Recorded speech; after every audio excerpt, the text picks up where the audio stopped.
नमस्कार, मैं हूं आंचल आनंद। 30 सेकंड में पाकिस्तान धुआं धुआं। जी हां, इनसाइड स्टोरी की शुरुआत इस वक्त की सबसे बड़ी खबर से हम करेंगे। पाकिस्तान के खिलाफ सेना ने बड़ी कार्रवाई की है।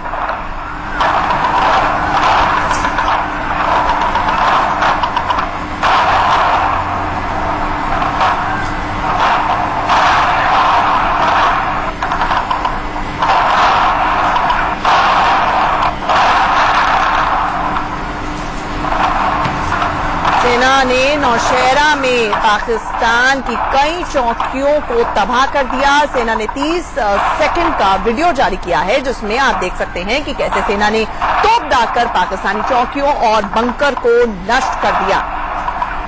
ये 30 सेकंड का वीडियो है। आप देख सकते हैं किस तरह से एक एक करके पाकिस्तानी बंकर्स तबाह किए जा रहे हैं।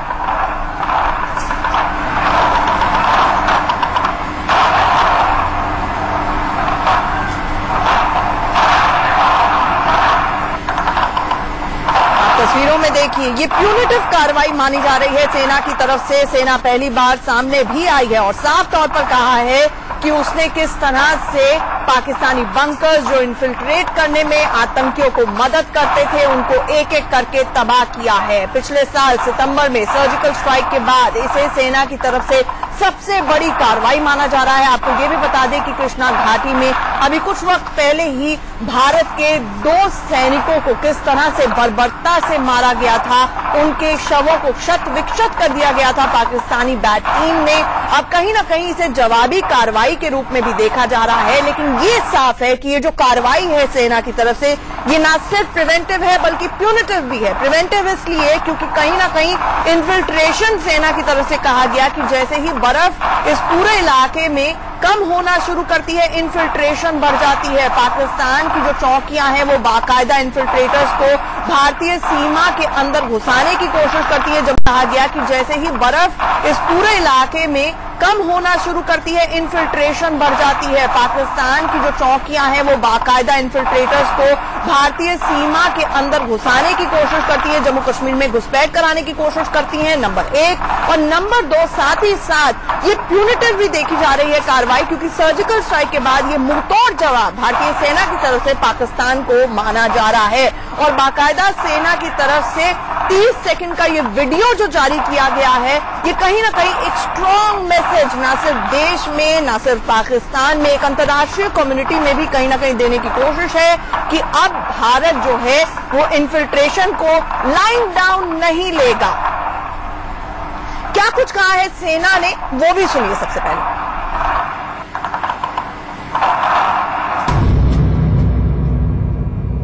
हम कश्मीर में अमन और शांति चाहते हैं। इस समय आवश्यकता है कि एलसी से इन्फिल्ट्रेशन को नियंत्रित में किया जाए और ताकि टेररिस्ट की संख्या कम से कम हो और जेएंडके के युवा गलत राह पर ना चले। हमारे हाल ही की कार्रवाई में जो कि नौशहरा सेक्टर में हुआ है, उसमें पाकिस्तान पोस्ट को नुकसान पहुंचाया गया है और जो इन्फिल्ट्रेशन में सपोर्ट करते हैं, ये हमारे काउंटर टेररिज्म स्ट्रेटजी का एक हिस्सा है। भारतीय सेना के काउंटर टेररिज्म स्ट्रेटजी के तहत एलसी पर प्यूनिटिव फायर असॉल्ट किए जाते हैं। पाकिस्तानी सेना सशस्त्र आतंकवादियों की मदद करता रहता है और इस दौरान वह हमारे अग्रिम सेना पोस्टों को अपने चौकियों और बंकरों की मदद से एंगेज करता रहता है। कई बार वो ऐसा करते हुए हमारे गांवों को भी नुकसान पहुंचा देते हैं। हमारे काउंटर टेररिज्म स्ट्रेटजी के अंतर्गत हम यह यकीन करते हैं कि इन्फिल्ट्रेशन को बंद करें और ऐसा करने के लिए हम एलसी को समय समय पर डोमिनेट करते रहते हैं। इस दौरान इस इलाके और पोस्ट जो आतंकवादियों को इन्फिल्ट्रेशन में मदद करते हैं, उसे नुकसान पहुंचाया जाता है ताकि इन्फिल्ट्रेशन के अवसर कम से कम किए जा सके। सर्जिकल स्ट्राइक के बाद सेना की सबसे बड़ी कार्रवाई हुई है और इसी पर चर्चा करने के लिए हमारे साथ 2 वरिष्ठ गेस्ट जुड़ रहे हैं। हमारे साथ कर्नल रिटायर्ड वीके शाही साहब जम्मू से जुड़ रहे हैं, साथ ही साथ हमारे साथ रिटायर्ड मेजर जनरल आर के अरोड़ा साहब गुड़गांव से जुड़ रहे हैं और साथ ही मेरे सहयोगी सुमित जुड़ रहे हैं जो कि पूरा का पूरा अपडेट हम तक पहुंचा रहे हैं। सुमित, सबसे पहले आपसे जानना पाएंगे कि क्या खबरें छन छन कर आ रही हैं, कुछ इसका आकलन हुआ है, सेना की तरफ से बताया जा रहा है कि एग्जैक्टली नेचर ऑफ डैमेज कितना रहा पाकिस्तानी पोस्ट को, चाहे वो मैन पावर के हिसाब से बात की जाए या हथियारों के हिसाब से? देखिए, सबसे पहले तो आप देखिए कि सीक्वेंस ऑफ इवेंट क्या बनता है। हमने देखा कि कृष्णा घाटी में किस तरीके से बैट एक्शन किया गया, हमारे दो जवानों के साथ बर्बरता की गई। उसके बाद लगातार नौशहरा सेक्टर के अलग अलग इलाकों में, नौशहरा, पुंछ, राजौरी और कई जगहों पर खासतौर पे पाकिस्तान की तरफ से हैवी शेल दागे जा रहे थे, फायरिंग की जा रही थी। दरअसल वो एक तरीके से सपोर्टिव एक्शन था पाकिस्तान की आर्मी की तरफ से, ताकि जो इन्फिल्ट्रेशन रूट है उससे आतंकी जो है भारत में घुसपैठ कर सके।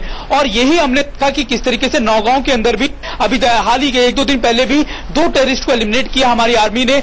लेकिन पाकिस्तान की तरफ से जिस तरीके से आर्मी की तरफ से ये सपोर्टिव एक्शन मिल रहा था, इसको लेकर इंडियन आर्मी को, इंटेलिजेंस को लगातार सपोर्ट मिल रही थी, जिसके बाद इंडियन आर्मी ने ये डिफेंसिव प्रोएक्टिव एक्शन लिया, जिसमें साफ कर दिया कि अगर ये एक्शन अगर लगातार पाकिस्तान इसी तरीके से सपोर्ट करता रहा तो भारत जो है उसके खिलाफ एक्शन लेगा। और भारत ने न सिर्फ उस पोस्ट को बल्कि वो जो रूट था खासतौर पर, क्योंकि जब बर्फ पिघलती है सर, इन्हीं नालों का प्रयोग के खासतौर पर जो है आतंकी भारत में घुसपैठ करने की कोशिश करते हैं, तो इन पूरी रूट्स को भारत ने खासतौर पर बर्बाद किया है। और अब कोशिश यही की जा रही है कि जो रूट्स पर लगातार जिस तरीके से जो एंट्री पॉइंट्स या फिर लॉन्च पैड्स बनाए हुए थे पाकिस्तान की तरफ से, उनको भी, उनके खिलाफ भी एक्शन लिया जा सके। ठीक है सुमित, तो बहुत अहम बात ये थी कि बर्फ पिघलती है और यही वो वक्त होता है जब इन्फिल्ट्रेशन चरण पर धीरे धीरे पहुंचती है, और इसी को फॉइल करने की कोशिश में सेना ने ये एक बहुत बड़ी कार्रवाई की है। ये आप तस्वीरें देख रहे हैं, 30 सेकंड का ये वीडियो जारी किया गया है सेना की तरफ से, जिसमें लगातार सेना ये कहने की कोशिश कर रही है कि अब वो काउंटर टेररिज्म स्ट्रैटेजी के तहत इस तरह के प्यूनिटिव एक्शंस भी लेने के लिए तैयार है। अब आप 2 तस्वीरें देख रहे हैं, एक तरफ गीदड़ पाकिस्तान किस तरह से लगातार जो एलओसी के आसपास गांव हैं उनमें हैवी शेलिंग करता आया है, और दूसरी तरफ हमारी सेना ने जो मुंहतोड़ जवाब दिया है। आपको ये भी बता दें कि सेना ने अभी कहा था अपनी प्रेस कॉन्फ्रेंस में भी, उन्होंने ये कहा कि जो मासूम लोग होते हैं, जो एलओसी के पास जो गांव हैं, उनको जानबूझकर निशाना बनाया जाता है, मोर्टार दागे जाते हैं, और साथ ही साथ वहां पर हेवी शेलिंग की जाती है, जिसका भारी नुकसान इन गांव वालों को भी उठाना पड़ता है। तो उनकी सुरक्षा भी एक बहुत बड़ी प्राथमिकता भारतीय सेना के लिए।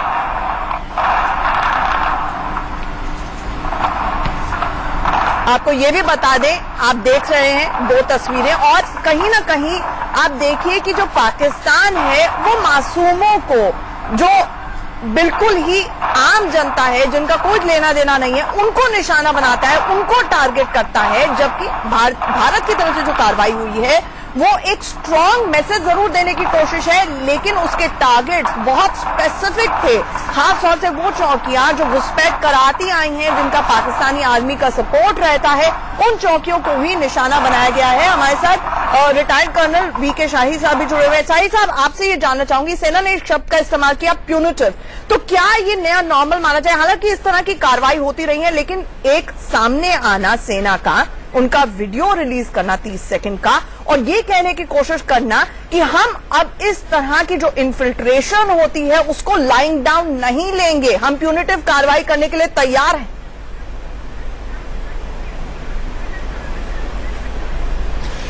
देखिए, एक चीज और जो समझने लायक है वो ये है कि पाकिस्तान टेररिस्ट को एक फोर्स मल्टीप्लायर की तरह यूज करता रहा है। ज्यादातर टेररिस्ट वो लोग हैं जिन बच्चों को उन्होंने यहां से भड़काकर भर्ती कराया, आर्म्स दिए, ट्रेनिंग दिया, और हमारे ही देशवासियों को हमारे विरुद्ध प्रयोग करता रहा। इसका नुकसान, जो बच्चे मरे वो भी हिंदुस्तानी, जो हमारे फौजियों का नुकसान हुआ वो भी हिंदुस्तानी, जो हमारे गांव पर हमला होता है और इनोसेंट शहरी, फार्मर्स, लेडीज, बच्चे, बूढ़े मारे जाते हैं, मवेशी मारे जाते हैं, वो भी हिंदुस्तानी नुकसान था। जबकि पाकिस्तान आर्मी को, जो कि उस मुल्क में हुकूमत चलाती है इनडायरेक्टली, उनको इसकी सजा नहीं मिल पा रही थी, और मैं समझता हूं उनको डायरेक्टली निशाना बनाकर प्यूनिटिव एक्शन लेना एक चेंज ऑफ स्ट्रेटेजी है, जिससे उनको दर्द महसूस हो कि उनकी गलत हरकतों का जवाब अब उनको दिया जाएगा। ये प्रोएक्टिव एक्शन है, मैं इसकी पूरी तरह सराहना करता हूं और जब जब वो सर उठाएं उनको इसी तरह का मुंह तोड़ जवाब दिया जाना चाहिए और लगातार दिया जाना चाहिए जब तक कि उनकी हिम्मत टूट ना जाए। मेजर जनरल अरोड़ा साहब, आप भी एग्री करेंगे कि ये चेंज ऑफ स्ट्रैटेजी है, और अगर चेंज ऑफ स्ट्रैटेजी है तो एग्जैक्टली आपके ओपिनियन में कितना डैमेज पाकिस्तान को इन पोस्ट को नष्ट करने से हुआ होगा? आपने अभी कुछ समय पहले सही फरमाया, क्या ये न्यू नॉर्मल है? होप सो, होना भी चाहिए, ये न्यू नॉर्मल होना चाहिए। कुछ साल पहले जब मैं एलओसी पे था तो नॉर्मल था सिर्फ गोलाबारी, छोटे हथियारों की गोलियां फायर होती थी, हजारों गोलियां फायर होती थी उनकी तरफ से, हमारी तरफ से कैजुअलिटी नहीं होती थी। महीने 2 महीने बाद जाके शायद किसी को इंजरी हो जाती थी या एक कैजुअलिटी हो जाती थी, उससे कुछ होता नहीं है। और अगर कुछ रोकना है तो जो आज करके दिखाया, ये एक संदेश भी भेजा गया है कि जो प्रोएक्टिव पॉलिसी है अभी से, उसमें हम हेवी कैलिबर हथियारों का और तोपखाने का इस्तेमाल, रॉकेट्स का इस्तेमाल, एंटी टैंक वेपन्स का इस्तेमाल, इस किस्म की मिसाइल्स वगैरह का इस्तेमाल कर सकते हैं और करेंगे। और ये भी दिखाया गया कि दिन दिहाड़े किया है, क्योंकि दिन में पिन पॉइंट टारगेट बंकर्स को बर्बाद करना आसान है, इन हथियारों से एम करके फायर करना पड़ता है। और अगर ये बंकर हम डिस्ट्रॉय करें, इनको बनाना आसान नहीं है। ये फ्रंट लाइन बंकर्स हैं जिनको बनाने के लिए बहुत मेहनत लगती है, और अगर कोई भी बनाता है उसके ऊपर गोलाबारी होती है तो बड़ी मुश्किल से जाके हर एक बंकर बनता है। और जब ये बंकर बन जाते हैं तो उसमें फिर आतंकवादी आके पनाह लेते हैं, रेस्ट करते हैं और रात को इन्फिल्ट्रेट करते हैं। तो अगर ये पोस्ट बर्बाद कर दिए जाएं, जहां से हमें पता है कि इन्फिल्ट्रेशन होती है, तो वहां से टेरेन तो बदली नहीं कर सकते, जमीनी हालात तो बदली नहीं हो सकते, मगर वो पोस्ट अगर वहां से बिल्कुल गायब कर दिए जाएं तो इन्फिल्ट्रेशन करना बहुत ज्यादा मुश्किल हो जाएगा। तो अगर इस किस्म के पोस्टों को हम फ्लैट कर दें, और अगर ये न्यू नॉर्मल है, अगर ये प्रोएक्टिव स्ट्रेटेजी है, तो काफी हद तक इन्फिल्ट्रेशन कम हो जाएगी। और इससे जो पनिशमेंट हो रही है, प्यूनिटिव एक्शन हो रहा है, उससे पाकिस्तान भी 10 बार सोचेगा कि हमें ये करना चाहिए कि नहीं करना चाहिए। बिल्कुल। और एक बहुत इंटरेस्टिंग चीज ये है कि सेना ने बार बार ये कहा है, जब भी भारत को निशाना बनाया है, कि we'll react at the time and place of our choosing, यानी कि अपने वक्त और अपने समय के अनुसार और अपनी जगह चुनकर हम जवाबी कार्रवाई करेंगे और मुंह तोड़ जवाब देंगे। सुमित, ये जानना चाहेंगे, लेकिन एक बहुत बड़ा कंसर्न जो लगातार हम देख रहे हैं पिछले कुछ समय से, सर्जिकल स्ट्राइक के बल की बात से ही, कि किस तरह से पाकिस्तान बौखलाया हुआ है, वो बेचारे मासूम जो एलओसी के इर्द गिर्द लोग रहते हैं उनको निशाना बना रहा है। अब ये जो आज भारत की तरफ से ये वीडियो आया है और ये कार्रवाई हुई है, कुछ प्रिपेयर्डनेस भी, ऑपरेशनल प्रिपेयर्डनेस भी शेयर की है सेना ने, क्योंकि हो सकता है पाकिस्तान और कुछ रिएक्ट करे। आपने एक बहुत अच्छा शब्द इस्तेमाल किया, आंचल की बौखलाहट। निश्चित तौर पर पाकिस्तान की तरफ से और आतंकियों की तरफ से वो बौखलाहट नजर भी आ रही है, क्योंकि आप ना सिर्फ श्रीनगर में देखिए कि किस तरीके से स्टोन पेल्टिंग की जाए, जो इंसिडेंट बढ़े, और खासतौर पर कई ऐसी जगहों में जहां पे नौगांव हो, सोफिया हो, किस तरीके से, और यहां तक कि इंडियन आर्मी के जो सोल्जर होते हैं, लेफ्टिनेंट कर्नल जो थे फयाज अहमद, उनको टारगेट किया गया, उनको शहीद, उनको शहादत हो गई। ये कई ऐसी जगह पे थे। और आज का भी इंसिडेंट ये दिखाता है कि कई बार किस तरीके से पाकिस्तान लगातार हैवी फायर कर हैवी मोर्टार फायर करके ना सिर्फ आतंकियों को टारगेट कराने की कोशिश करता है, बल्कि आसपास के जो रिहायशी इलाके हैं उनको भी टारगेट करता है। यही वजह है कि इंडियन आर्मी ने हमने जब पिछली बार याद है कि कुछ दिनों पहले आर्मी चीफ ने साफ तौर पर यह कहा था कि जब हम एक्शन लेंगे तो वो एक्शन साफ होगा और बहुत क्लियर होगा। तो ये अपने आप में जरूर दर्शाता है कि इंडियन आर्मी की स्ट्रैटेजी अब प्रोएक्टिव हो गए, यानी अब डिफेंसिव पोस्ट पे भी इंडियन आर्मी अगर उसको लगता है कि अगर यहां से खतरा लगातार या फिर आतंकी यहां से घुसपैठ करने की कोशिश करेंगे तो प्रोएक्टिव एक्शन इंडियन आर्मी अब लेगी। बिल्कुल, proactive punitive action Indian army लेने के लिए बिल्कुल तैयार है, चाहे वो सर्जिकल स्ट्राइक के रूप में हो या इस तरह से पाकिस्तानी पोस्ट को तबाह करना। जैसा कि हमारे एक्सपर्ट्स भी बता रहे हैं कि एक बारी वो ग्रेज हो जाती हैं पोस्ट, आपने उनको नष्ट कर दिया, वो बंकर्स बनाना भी मुश्किल होता है। आप हमारे साथ बने रहिए इनसाइड स्टोरी में, यहां पर रुक रहे हैं एक छोटे से ब्रेक के लिए, जब लौटते हैं। इनसाइड स्टोरी में आपका स्वागत है। हमारे साथ लगातार एक्सपर्ट्स का पैनल जुड़ा हुआ है, सुमित हमारे सहयोगी जुड़े हुए हैं। कर्नल शाही साहब, आपसे ये जानना चाहूंगी कि पाकिस्तान एक रोग नेशन है, जिस तरह से सुमित से भी ब्रेक से पहले बात हो रही थी, वो रिटेलिएट करता है, रिएक्ट करता है, उसको पता नहीं होता है कि क्या करना है। ऐसे में क्या हमारी ऑपरेशनल प्रिपेयर्डनेस इस वक्त होगी, क्योंकि अगर सेना ने ये एक्शन लिया होगा तो प्रोज एंड कॉन्स सब सोच लिए होंगे।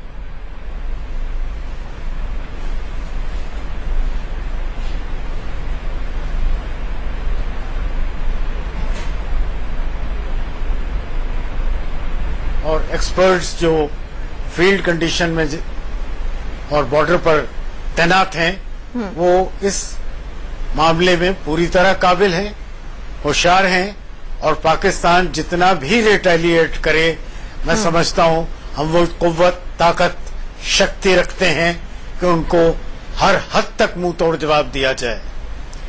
ये जो हरकत और हमारा एक्शन हुआ है ये एक सिर्फ मैसेज है।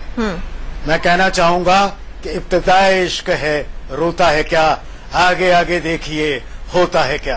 और जो होगा वो बिल्कुल भारत के लिए अच्छा ही होगा। समझ जाओ, बिल्कुल हमारी सेना उस मोड में है कि वो किसी तरह का कोवर्ट या ओवर्ट ऑपरेशन बिल्कुल उसको अंजाम देने के लिए बिल्कुल तैयार है।